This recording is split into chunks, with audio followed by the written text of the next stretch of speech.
Mon coup de cœur aujourd'hui, c'est La bête qui mangeait le monde de Antoine Nochy.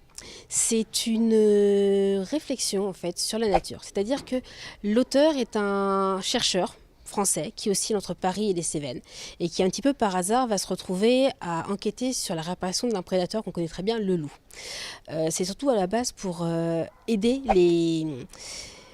les agriculteurs de sa ville à se faire indemniser. Donc en fait, on va le suivre. Ce qui est drôle, c'est que c'est une traque sans être une traque. C'est-à-dire qu'il cherche quelque chose qui n'existe pas officiellement, qu'il a beaucoup de mal à trouver. Donc on voit les errements, les recherches, il tâtonne, il fouille, il s'énerve beaucoup, il est extrêmement déçu. Par contre, quand il trouve des choses, c'est l'euphorie.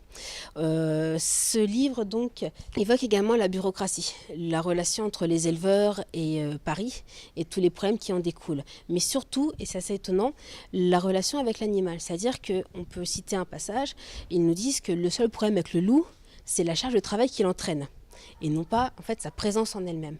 Donc c'est un livre qui est une ode à la nature dans toutes ses formes, à la relation entre l'homme et son environnement, avec les animaux, avec les recherches, et surtout c'est quelque part une mise en garde sur notre activité et l'impact que ça peut avoir. Si nous nous prenons garde, nous continuerons à détruire ces zones de fuite où la densité humaine est moins forte, où le paysage a le temps de se renouveler, où le lien que l'on entretient avec lui est plus intime sinon plus respectueux. Un paradoxe lorsque l'on sait que l'homme est le paysage arboré, parsemé de points d'eau et d'animaux.